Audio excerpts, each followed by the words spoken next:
Al analizar series temporales, tenemos un concepto que es el de autocorrelación y autocovarianza, que nos indican cómo se relacionan dos observaciones cuando hay una distancia en términos de tiempo específica. En el caso de datos espaciales tenemos conceptos análogos, y aquí vamos a introducir lo que se conoce como el variograma y el variograma muestral. La idea de estas dos cosas es medir cuánta asociación hay entre dos observaciones que están separadas a través de una distancia h específica, de tal manera que vamos a dar una función que nos va a indicar qué tanto se están relacionando las observaciones en términos de la variable de interés. Lo que tenemos que considerar es un proceso que es estacionario. De esta manera, tenemos variables aleatorias que dependen de la ubicación donde nos encontremos, que está dada por S, es decir, S viene siendo una coordenada geográfica. Al suponer que es estacionario, significa que la relación que tenemos entre dos observaciones se está dando solamente a través de la distancia que nosotros observamos entre ellas y no dependen de la ubicación en sí misma donde cada una de estas observaciones se encuentren. De esta forma, nosotros tenemos que nuestra ZS va a depender justo pues, de una media y de un error que tiene asociada una media cero. El variograma se define, como lo vemos aquí, como una función que depende de una distancia. El variograma se define a través de la evaluación del proceso en un lugar específico y en un lugar que se mueve en h unidades respecto a la unidad original. Estos serían unidades de distancia. Entonces, en esta definición, nosotros lo que estamos viendo es algo parecido a la variación y justo hay una relación con esta variación.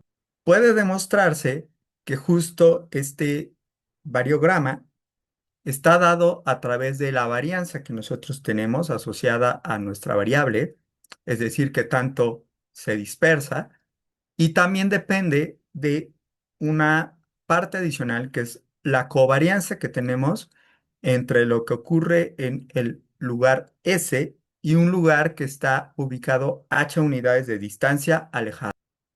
De aquí nosotros lo que tendríamos es que si estamos ubicados en el mismo lugar, el variograma va a tomar el valor cero, porque la varianza se estaría restando con el grado de asociación que existe en el mismo lugar, que justo sería dado a través de la varianza.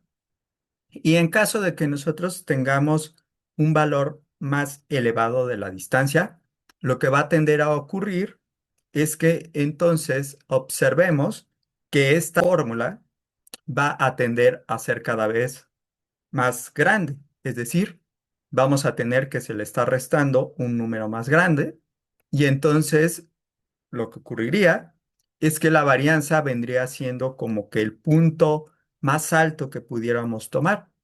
De hecho, este tipo de estructura que nosotros podemos observar se ve en figuras parecidas a las que estamos mostrando en este caso, en el cual podemos ver cómo partimos de un punto específico y podemos ir creciendo, llegando a un punto límite que justo está dada por esta varianza.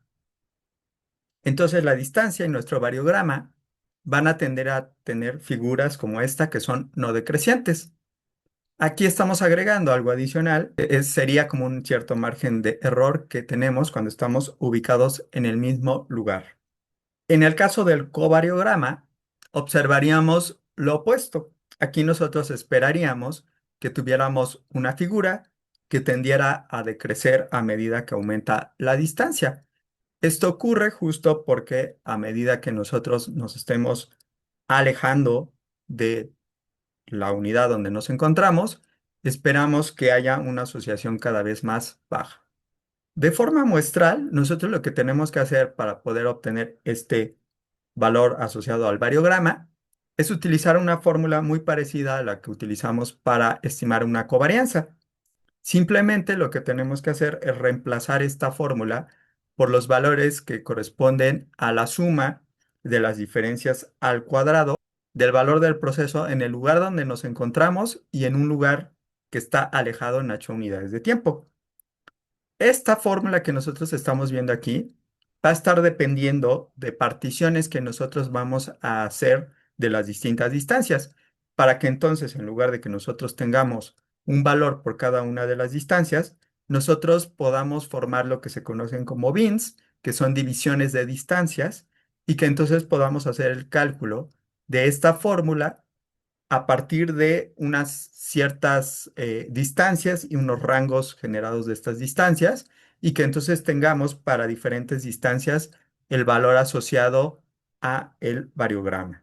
Por ejemplo, supongamos que estamos estudiando unos datos que corresponden a la cantidad de zinc y pues está asociada esta cantidad a la cercanía a un río. Nosotros aquí vamos a utilizar unos datos que claramente van a tener una relación espacial, en el cual nosotros lo que vamos a observar es que a medida que nos encontramos más cerca del río, vamos a tender a tener concentraciones de zinc más elevadas.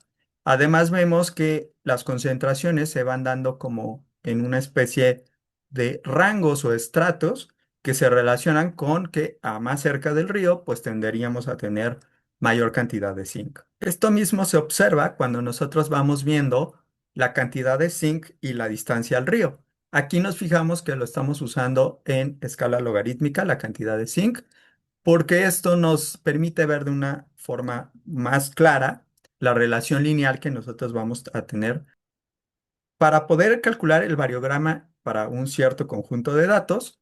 Entonces, lo que nosotros requerimos es tener nuestros datos, la variable sobre la cual nosotros queremos obtener el variograma. En algunas ocasiones se tienen además algunas variables explicativas que podemos incluir. Aquí no vamos a incluir ninguna. Y se tiene que dar alguna partición de las distancias para poder generar estos bins sobre los que se van haciendo los cálculos necesarios.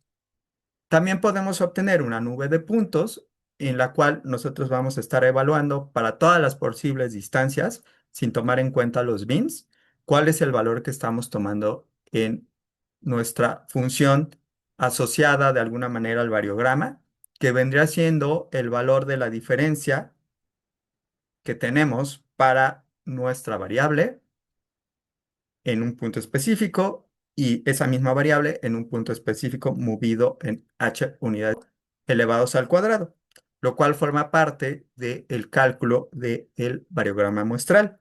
Eso es lo que veríamos aquí. Es por eso que como no queremos utilizar todos estos puntos, se calcula el variograma muestral una vez que empleamos los bins que nosotros hayamos definido o aquellos bins que estén ya predefinidos a lo mejor en algún conjunto de datos. Por ejemplo, aquí observamos justo nuestro variograma asociado a estos datos de zinc, en los cuales observamos cómo a medida que se incrementa la distancia, va habiendo un incremento del variograma, de tal modo que esperaríamos que fuera asintótico a la varianza que nosotros estaríamos observando de la cantidad de zinc. Ahora bien, ¿para qué sirven todos estos análisis? Ya que nosotros podemos calcular el variograma, es posible aplicarlo en distintos procedimientos. Por ejemplo, podemos usarlo en un procedimiento de tipo interpolación espacial, es decir, cuando nosotros queremos obtener el valor que tendría un dato, por ejemplo, aquí la cantidad de zinc, en alguna de las distintas partes que realmente no fueron observadas, es decir, en un espacio territorial donde nosotros no tenemos el valor de la cantidad de zinc. Otra posibilidad es incluir el variograma como una parte de la estructura de correlación, es decir, la asociación que tendríamos en modelos lineales donde queremos incluir el aspecto de la relación espacial dentro del modelo, porque en el caso de datos espaciales es muy común que nosotros observemos que lo que ocurre en un lugar se relaciona con lo que ocurre en lugares cercanos, y entonces eso violaría el supuesto de independencia entre observaciones, que es típico en modelos tradicionales, como por ejemplo el de una regresión lineal.